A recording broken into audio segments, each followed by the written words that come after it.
Quiero invitarlos a que abran sus Biblias en el libro de Filipenses, una preciosa carta en el Nuevo Testamento que Pablo, inspirado por el Espíritu Santo, se la guió a una congregación que estaba situada en un pueblo que se llamaba Filipos, y por eso les llamamos los filipenses, que son los receptores de esa carta del Señor.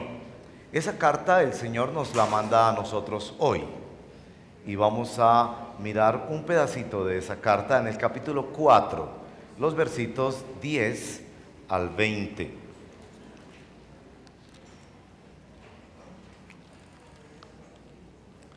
Filipenses capítulo 4, verso 10 al 20.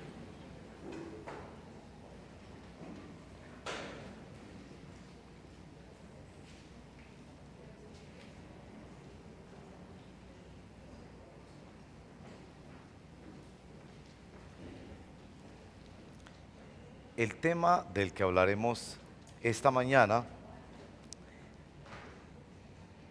es el contentamiento, una palabra que quizás no usamos mucho. La versión Nueva Internacional prefiere usar la expresión satisfacción.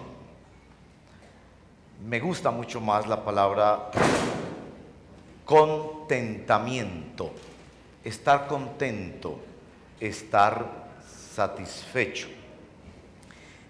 Esta palabra contentamiento es una orden del Señor.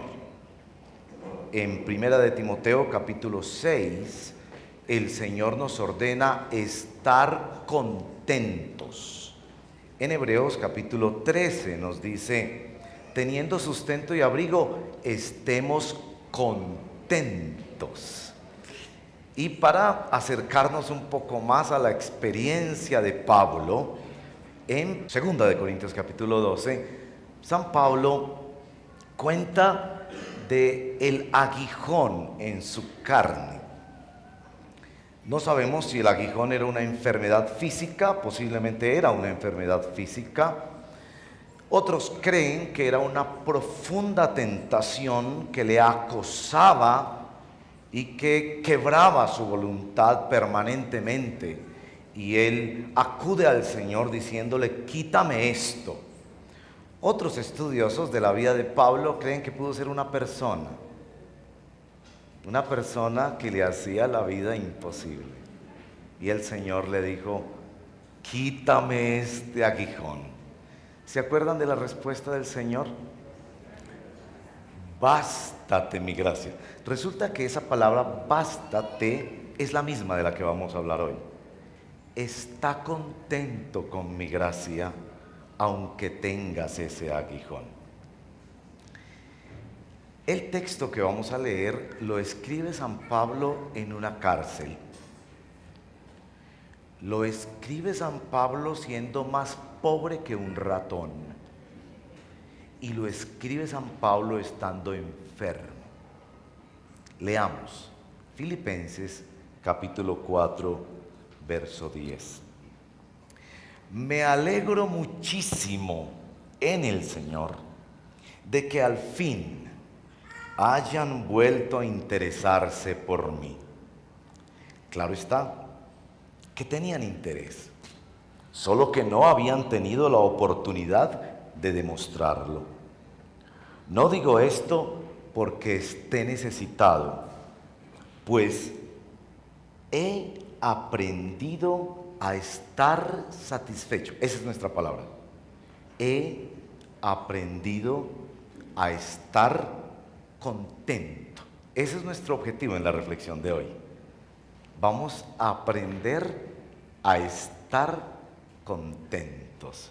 Dice San Pablo, en cualquier situación en que me encuentre, sé lo que es vivir en la pobreza y lo que es vivir en la abundancia.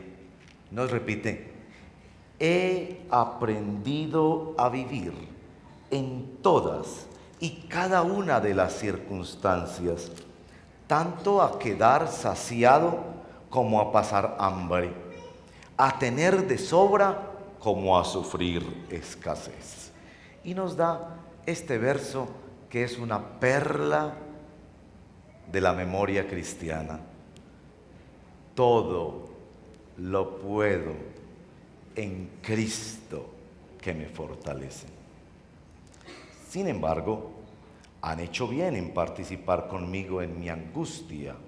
Ellos acababan de enviarle una ofrenda para suplir sus necesidades más básicas.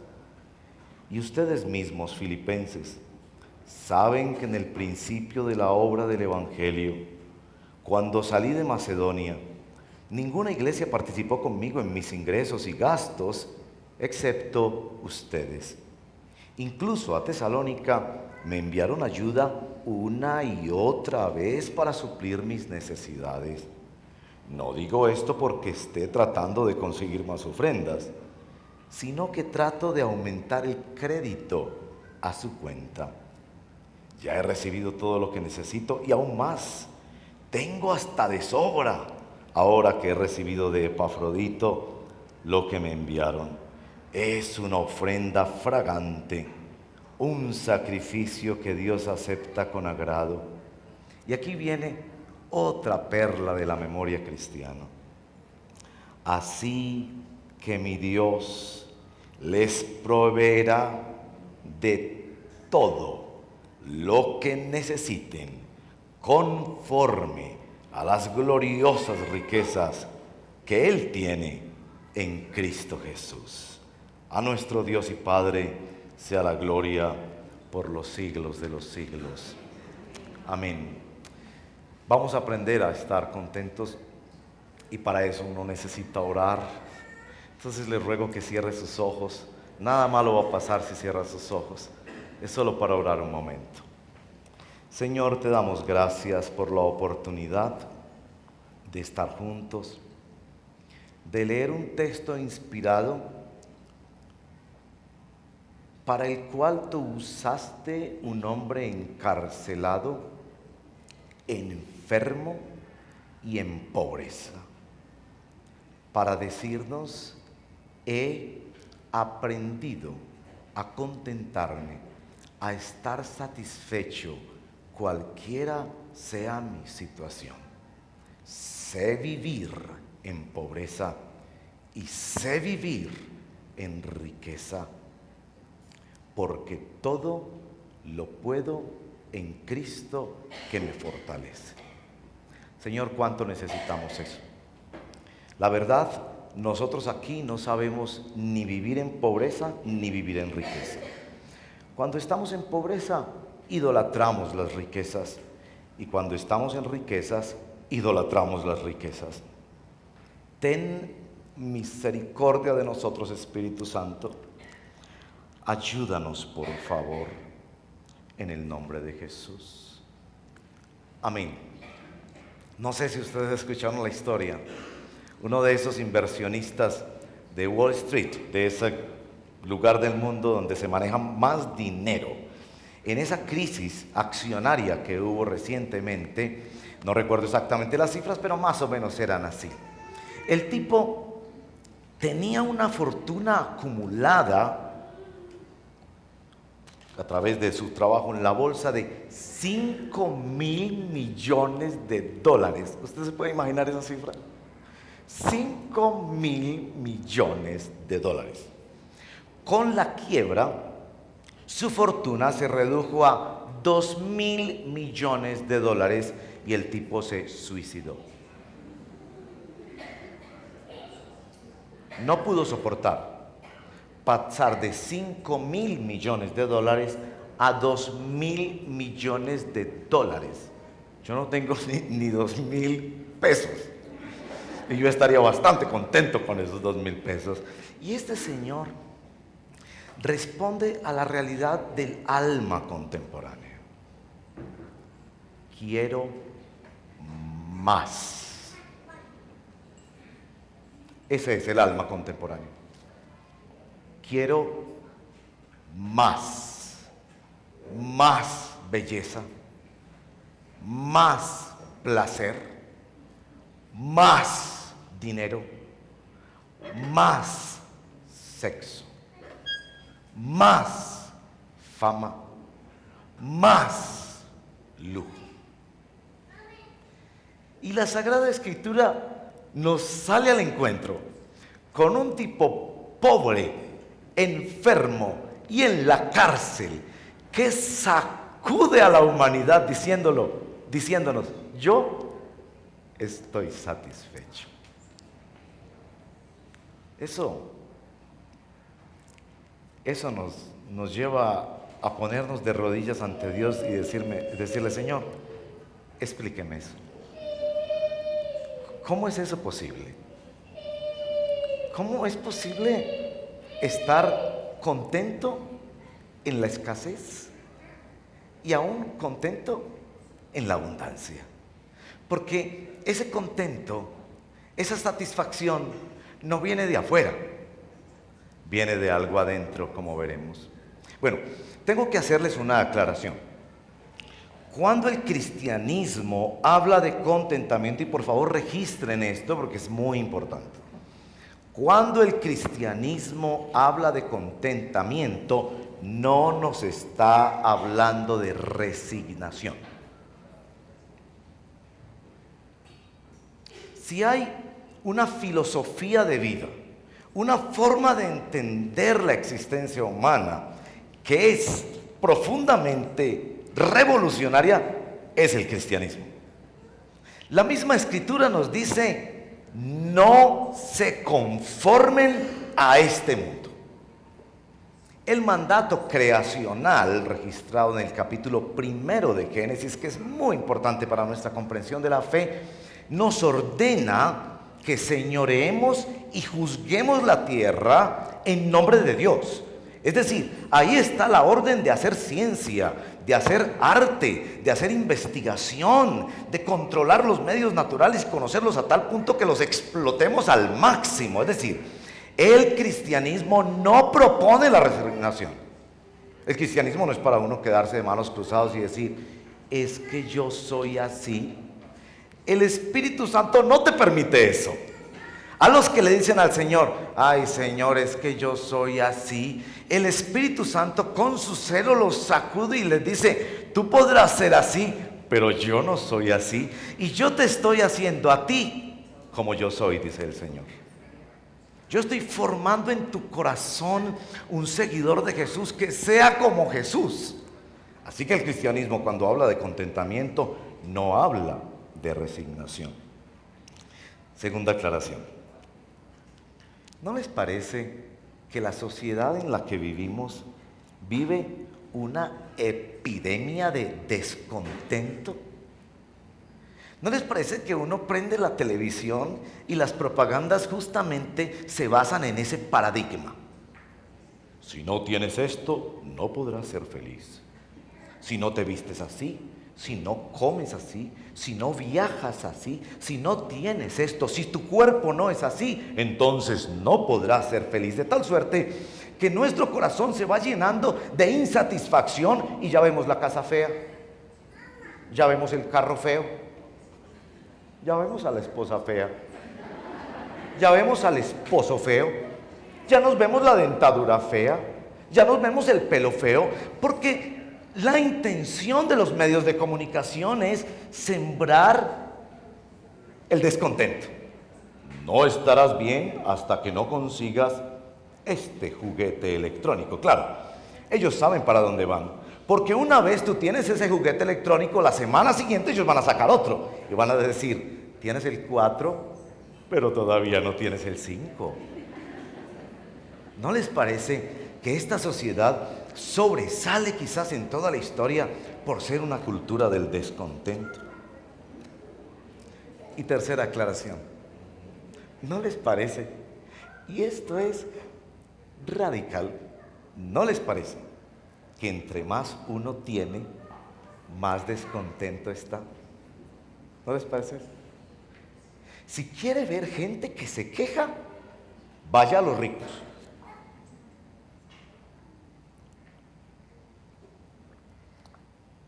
Si quiere ver gente que se queja de su cuerpo, vaya a los hermosos y famosos. Se quejan como un costalado de pollos, que ya me salió la llantica por aquí. Y yo miro a la señora o al señor y digo, por Dios, si eso es una llantica, la mía es un inflador familiar. Pero yo no estoy tan preocupado como inflador familiar. De hecho, hasta como que le estoy cogiendo cierto cariño. Pero ese señor, con la llantica de bicicleta que apenas se le nota, dice, no, por Dios, no, tengo que hacerme una cirugía, no, tengo que hacer más ejercicio, gimnasio, qué sé yo. ¿No les parece que el ser humano, entre más tiene, más se queja? Son la gente desposeída y pobre, la gente más alegre. ¿No han escuchado esa estadística? El lugar más feliz para vivir en el planeta, Colombia. No es el lugar más rico, no es el lugar más seguro, no es el lugar más tranquilo. ¿No les parece que los seres humanos entre más tienen? Noruega es el país más rico del mundo, con el índice más alto de suicidios. Así que necesitamos acudir al Señor y decirle, Señor, enséñanos eso, por favor. ¿De dónde un ser humano pobre, enfermo y encarcelado como San Pablo viene a enseñarnos qué es estar contento con su vida? Por Dios, yo quiero saber eso. Explíqueme, Señor, por favor, ¿cómo es eso? Porque entre más juguetes electrónicos yo tengo, menos contento estoy. Entre más modifico mi cuerpo, menos contento estoy. Entre más cosas pongo en mi casa, menos contento estoy. Necesito, Señor, que me enseñes, porque la ambición rompe el saco, porque el corazón codicioso no tiene reposo.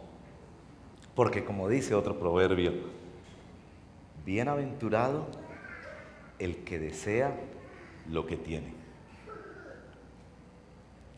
Bienaventurado el que desea lo que tiene. Vamos a hacer 3 cosas para explorar el contentamiento de Pablo. Lo primero es preguntarnos cómo se nutrió, cómo llegó San Pablo a eso. Y habrán 3 palabritas allí que espero que las recuerden porque empiezan todas por una misma letra. Vamos a ver en segundo lugar qué repercusiones hay en un individuo contento. Porque vemos el alma de San Pablo en esta breve descripción. Él está básicamente dando gracias por una ofrenda que le han enviado para sus necesidades. Veremos 3 repercusiones y espero que las recuerden porque todas empiezan también por una misma letra. Y finalmente vamos a cantar 2 canciones. Y así vamos a terminar. ¿Les parece bien ese recorrido? ¿Lo van a aguantar? ¿Se suben a ese bus? Bueno, la primera etapa en ese bus es de orden muy teológico. Así que necesito que ustedes tengan mente de teólogos para pensar. ¿Cómo se nutrió el contentamiento de Pablo? Si la causa central del descontento es la incredulidad en Dios, entonces hemos de encontrar el contentamiento en cómo Pablo concibe a Dios, cómo ve la soberanía de Dios en su vida, cómo conoce a Dios. Porque en esa cárcel solitaria, en esa enfermedad y en esa pobreza, no hay nada atractivo. Aquí no estamos echándole flores a la pobreza, ni a la enfermedad, ni a la prisión. No estamos diciendo, metamos en una cárcel para estar contentos. No. Solamente estamos diciendo que el contentamiento no estaba ahí. Estaba en una relación de San Pablo con el invisible. ¿Cómo se relacionaba con él? Primera palabra por P. Providencia. Providencia. ¿Qué es la providencia? Dios actúa de 2 maneras en su creación. Yo estoy pidiéndoles que pensemos como teólogos, porque todos somos teólogos, todos reflexionamos en cuanto a Dios, teólogos. Dios actúa de dos maneras en su creación. Primera, y menos frecuente, es a través del milagro. Dios interviene en su creación con el mismo poder que hizo la creación y Él hace milagros extraordinarios. Nos hizo milagros de lluvia en estos días, nos ha hecho milagros de sanidades preciosas en estos días en la congregación, ha hecho milagros de provisión económica en estos días extraordinarios. Con esa no tenemos nosotros un mayor problema. La segunda forma en la que Dios actúa en la creación se llama providencia. Si es primera vez que escuche esa palabra, porque es teológica, grábela. Providencia viene del latín proveer. Y lo que decimos por providencia es que Dios soberanamente ordena todas las cosas para que cumplan sus propósitos. Voy a repetir la definición de providencia. No piense en San Andrés y Providencia. A la islita le pusieron ese nombre porque es una cualidad de nuestro Señor, pero no vaya a salir diciendo, ¿qué es providencia? No, una isla. No. Providencia es un atributo de Dios que se define así en la historia de la teología cristiana y bíblica. Providencia, 2 puntos.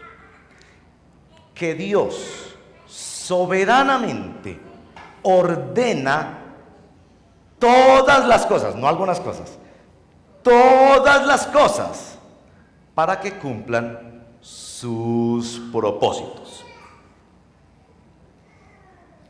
Pablo creía en la providencia del Señor.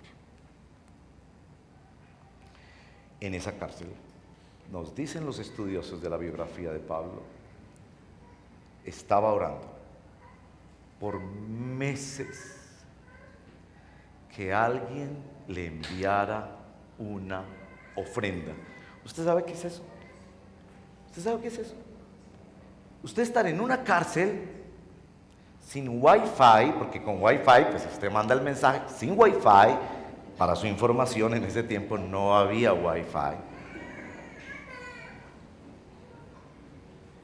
Y sencillamente su único recurso era esperar que a cientos de kilómetros alguien se acordara de él. Que alguien se acordara de él y le enviara, no le pagara una deuda, le enviara como nacido de la nada una ofrenda. ¿Cuántas veces le ha llegado a usted una ofrenda así, como de la nada? Yo he visto esos milagros preciosos del Señor, pero eso no es tan frecuente. Implicaba quién le llevara la ofrenda, porque en esa época no existían los cajeros electrónicos, no existían los supergiros, correcto. Aquí el pastor Jairo nos informa que supergiros no existía en ese tiempo y no habían los pagos online. Quizás era más costoso todavía la persona que le llevara la ofrenda que la misma ofrenda, porque era viajar cientos de kilómetros para él tener un nuevo iPad. No, pan y agua para no morir de hambre. Tiene que ser un individuo que cree en un Dios soberano, porque nuestro Dios es muy chiquito. El Dios que se mete en esta mente es muy chiquito. El Dios de San Pablo, por eso nos va a decir en el verso 19, mi Dios, el Dios de San Pablo, controlaba todo. Y él sabía que si él le oraba a Dios, era más poderoso que el wifi, que los supergiros y que los pagos online. Porque él sabía que su Dios ordenaba soberanamente todas las cosas para cumplir sus propósitos. Eso es sorprendente. Pero guarde un momento. No fue que Pablo hizo un día, se madrugó a las 5 de la mañana, no podía hacer lo que muchos hacemos, el cafecito para acompañar la lectura de las escrituras. No había cafecito, quizás tampoco había escrituras, era solo lo que él recordaba y que había memorizado. Y entonces él hacía la oración, Señor, necesito algo por lo menos para comprar el agua y el pan y no morirme de hambre. Y ¡pring! Como Aladino en la lámpara maravillosa, inmediatamente tocó la puerta Epafrodito, así se llamaba el mensajero que le llevó la ofrenda. Y aquí hay Pablo suficiente para tus necesidades. ¿Fue así? No.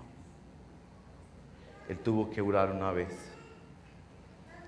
y 2 veces, y 3 veces, y 4 veces, y 1 semana, y 2 semanas, y 3 semanas, y 4 semanas, y 5 semanas. Pero no perdía la confianza que su Dios, que ordena todas las cosas soberanamente para cumplir sus propósitos, Él tenía un tiempo. Él sabía cuándo. Nunca piense que la vida cristiana es de individuos que tenemos las fórmulas y los botones y entonces andamos en victoria y apretamos el botón y ahí mismo pasa todo lo que nosotros queremos. Así no es. Algunas veces en su misericordia ha sido así. El otro día nos robaron una cosa aquí en la iglesia, un objeto de la alabanza. Pastor Jairo y yo, muy preocupados, mucha plata valía ese objeto, oramos. Y en menos de 24 horas, Dios movilizó todas las bandas de... Yo no sé cómo, pero aquí llegó el bandido a devolver la cosa. Pero les digo, en nuestro peregrinaje de oración no ha sido siempre así. Las más de las veces oramos 1 semana y oramos 2 semanas. Pero Pablo entiende en su contentamiento que su Dios tiene un control soberano que él llama providencia. Dios tiene un propósito. Si no me lo da hoy, Él sabe por qué no me lo da hoy. No estoy preparado, no es el tiempo de Dios. Él está orquestando otras cosas para sus fines. Él sabe por qué. Noten esto.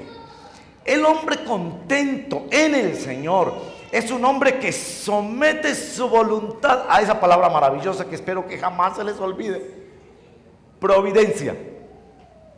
Somete su voluntad, como cantábamos esta mañana, a Dios y le dice: tú sabes qué es lo que quiero, tú sabes qué es lo que necesito, y tú sabes que es quizás lo más básico para el pan y el agua de mi casa, pero tú siempre tienes el control, tú sabes lo que estás haciendo. Y seguimos tocando el trono de la gracia como la viuda que insiste una y otra vez, y a él no le molesta que le insistamos, una y otra vez, y una y otra vez, pero ese es nuestro Dios providente.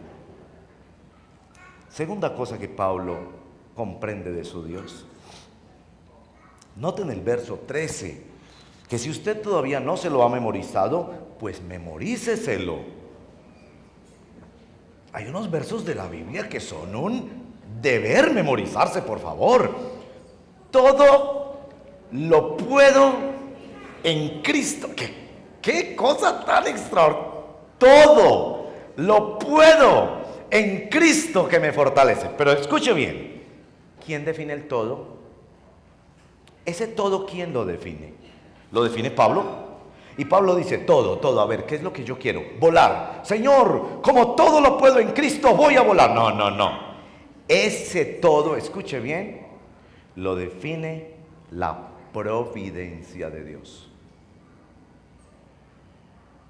Dios dice: te voy a tener un tiempo en pobreza. Y la fe del creyente dice: y yo voy a ser capaz de sostenerme en la pobreza.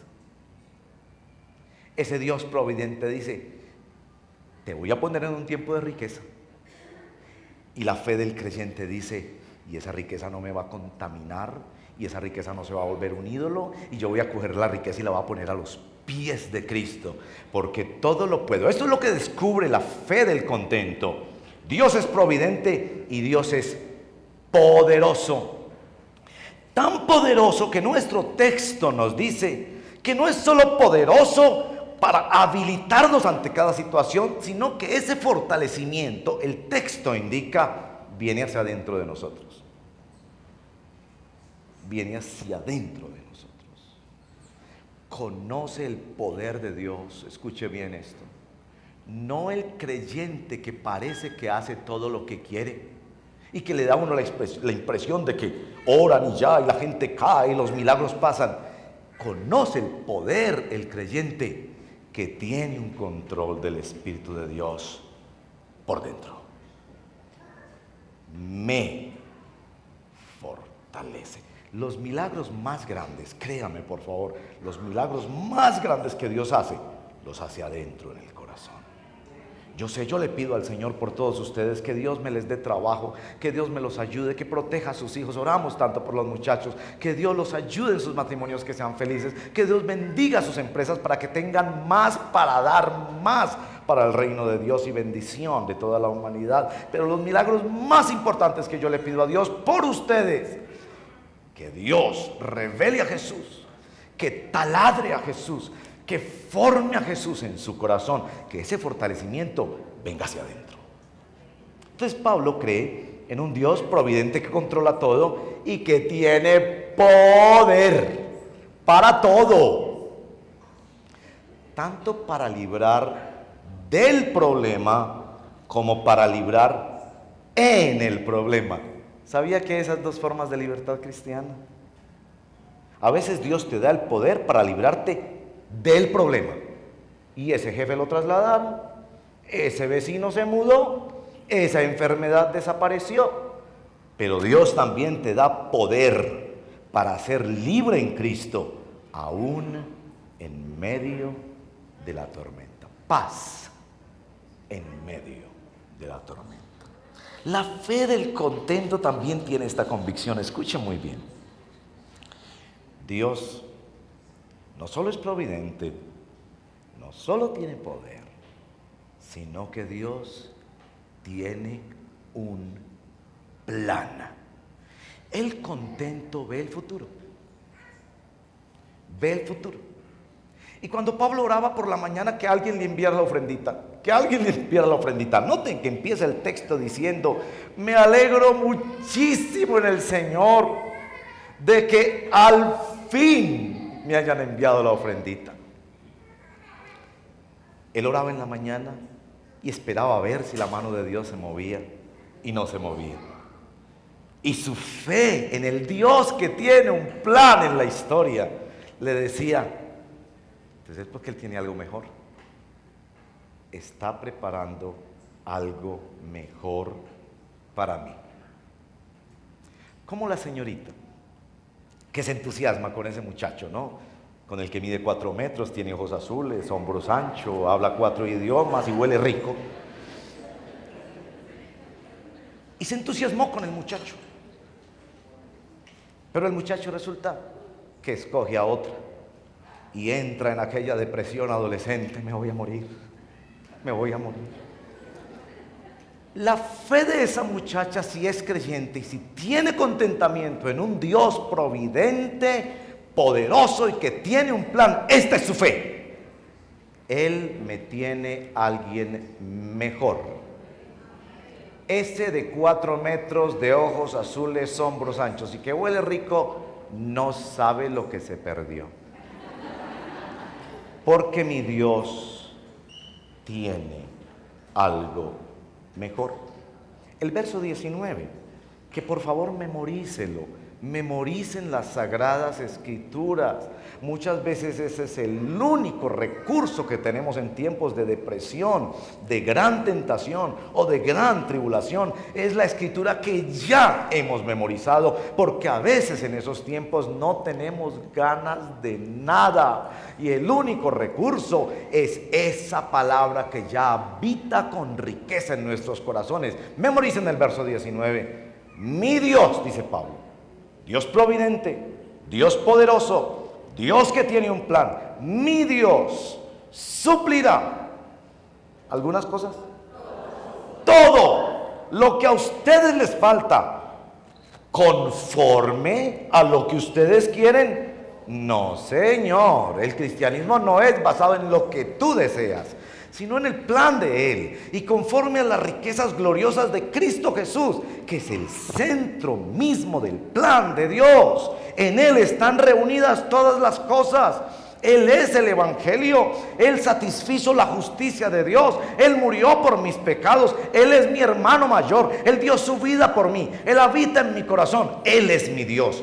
Él es todo para mí. Conforme a Él, Él va a proveer todo lo que necesitemos conforme a sus riquezas en gloria. ¿Saben eso? En esta iglesia hemos visto eso muy claramente. Pastor Jairo y yo hemos orado por años por esta congregación. Dios, esta es la oración, sencilla oración de niño. Dios, danos en abundancia para hacer tu voluntad. No le diga a Dios, dame en abundancia para hacer mi voluntad. Dios no hace eso. Dios no da ídolos. Dios no te nombra a ti Dios. Pero cuando tú te arrodillas y le dices, Dios, dame en abundancia para hacer tu voluntad, el Dios providente te mandará en abundancia riquezas, en abundancia amigos, pero también en abundancia a veces problemas que forman tu carácter, que te sacan adelante como un hombre y una mujer en Cristo. Tu Dios es providente, poderoso y tiene un plan. ¿Qué implicaciones hay para la vida de un cristiano? 3 implicaciones, 3 palabras por la A. Cosas que pasan adentro en el corazón, cosas que pasan en las relaciones interpersonales, cosas que pasan en la vida del creyente. Primera, por la A. Aceptación. El creyente, cuando es trabajado en el contentamiento del Espíritu, acepta. Les voy a decir qué cosas acepta. Acepta su cuerpo. Y se acaba la rebeldía que tenemos con el cuerpo. Por un momento pongamos las cosas sobre la mesa. ¿No le pasa a usted que se pone frente al espejo y dice,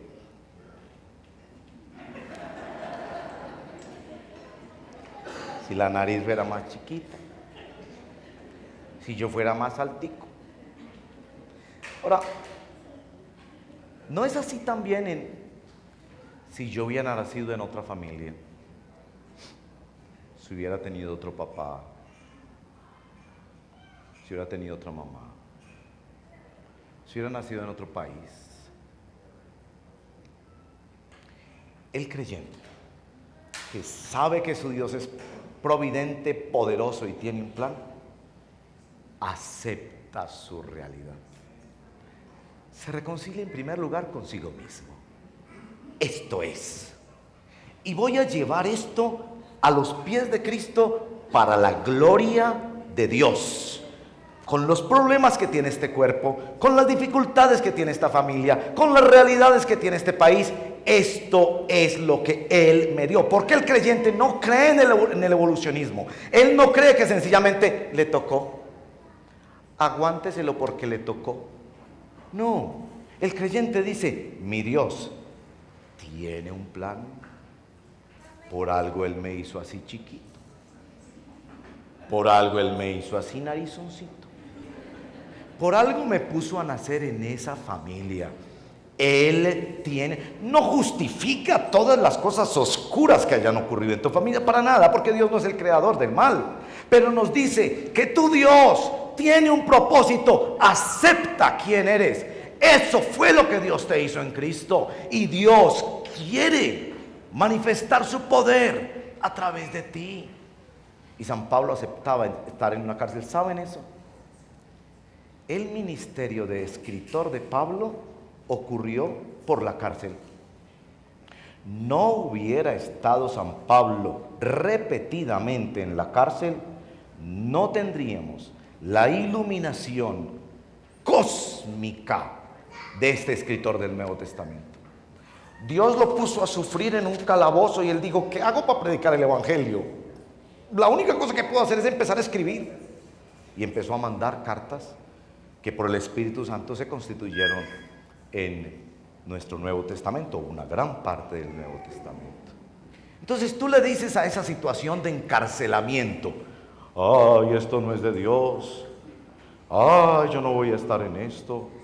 No, tampoco es conformarte a eso, porque San Pablo una vez lo metieron a la cárcel y él reclamó y exigió sus derechos. Pero mientras estás ahí, dices: si Dios me tiene aquí, Dios tiene un plan, acepto esta realidad, y en lugar de quejarme, pregunto: ¿qué es lo que tú quieres, Señor, al tenerme aquí? Algunos de ustedes lo ponen en estos términos. No preguntes por qué, sino para qué. Segunda palabra por la A: afirmar. En esta porción de la Biblia, San Pablo es muy afirmador. Le dice a los hermanos: yo no digo esto porque tengo necesidad.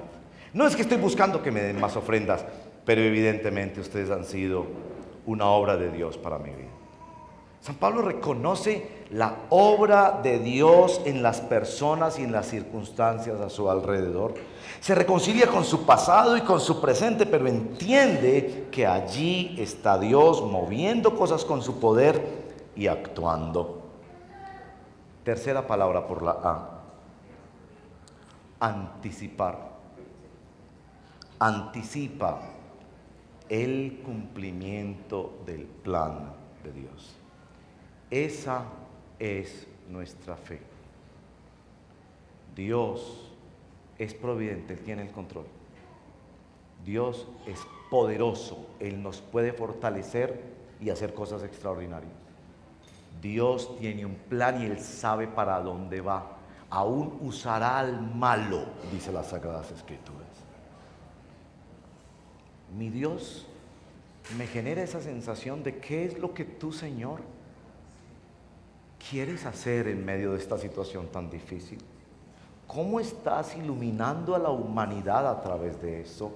¿Cómo estás reflejando el amor de Dios y la gloria de Dios a través de una enfermedad que no cede? A través de un encarcelamiento, de una injusticia, de una pobreza. No que no hacemos esfuerzos por cambiar esa realidad, pero entre tanto está esa realidad, decimos: Dios, tú vas a hacer algo aquí. Una persona contenta es una gran bendición. Cuando conoce a su Dios, cuando se acepta, afirma la obra de Dios y anticipa la obra de Dios. Se acaba la rebeldía, la envidia, la avaricia, tantos males que echa fuera el contentamiento. Les decía que en tercer lugar quiero terminar cantando con ustedes dos canciones y pido al equipo de alabanza que venga aquí.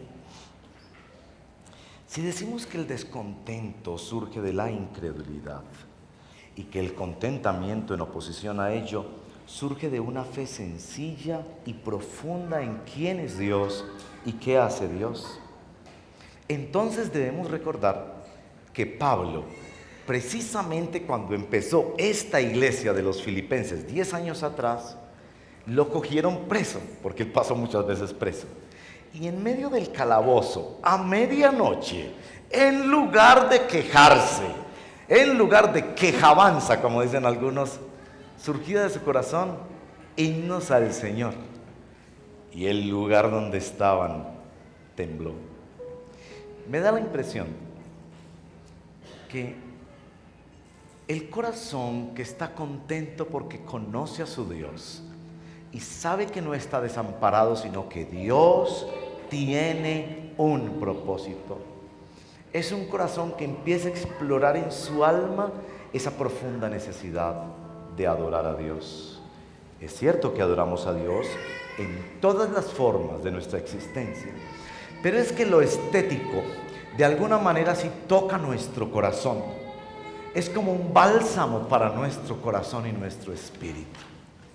Por eso la música es un lenguaje tan poderoso en esta generación, porque en la música le hablamos a nuestra alma y le obligamos a nuestra alma a que adore al Señor. Alaba, oh alma mía, al Señor, y no olvides ninguno de sus beneficios. Cuando leemos las Escrituras, cuando adoramos, cuando oramos, le ordenamos a nuestra alma que adore al Señor. Porque si no, nos vamos a postrar ante los altares de la riqueza, de la belleza, de la tecnología, de la fama o del poder. Y nosotros, los seguidores de Cristo, nos postramos solo ante un altar, el único que es altar de Dios Todopoderoso, Creador del cielo y de la tierra, que tiene un plan. Y cielo y tierra pasarán, pero su palabra no pasará. Les invito a cantar dos canciones. La primera dice: en ti confía mi corazón, en ti reposa mi alma. Y más adelante dice esta línea que a mí me sobrecoge, porque sé que estás obrando tu perfecta voluntad. Año 1951. 5 misioneros jóvenes, llenos de energía, con sus esposas y niños pequeños, se internaron en la selva amazónica limítrofe con el Ecuador. Iban a evangelizar los indígenas que en esa época se llamaban los Aucas. Han cambiado de nombre en los últimos años. Estos indígenas, con todas sus costumbres ancestrales, algunas de ellas lamentablemente perversas, otras costumbres muy bellas, interpretaron mal la intención de estos misioneros y a los 5 de ellos los asesinaron. ¿Error de Dios?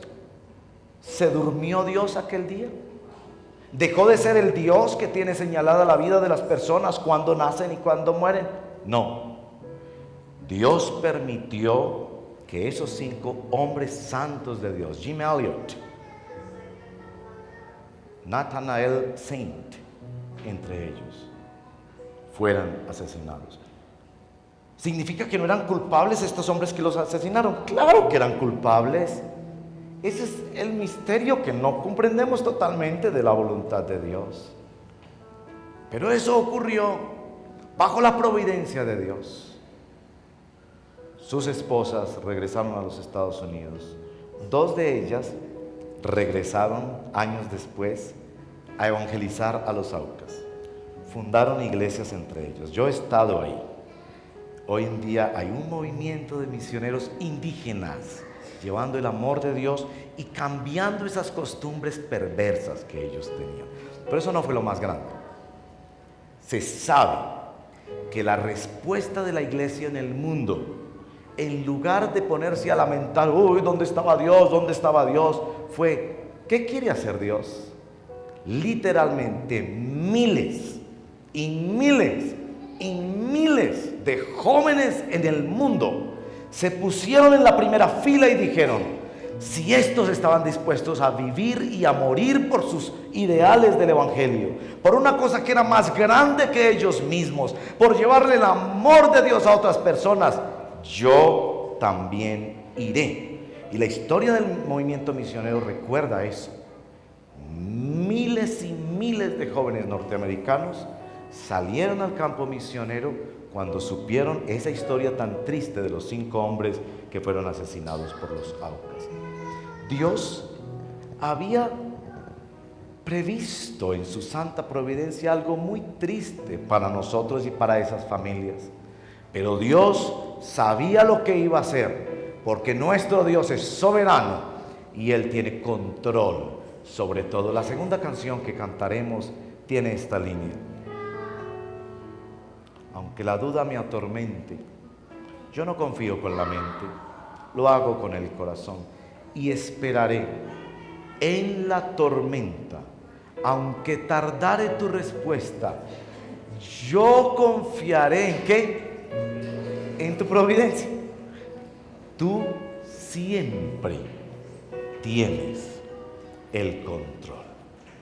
Pongámonos de pie y adoremos al Señor juntos esta mañana.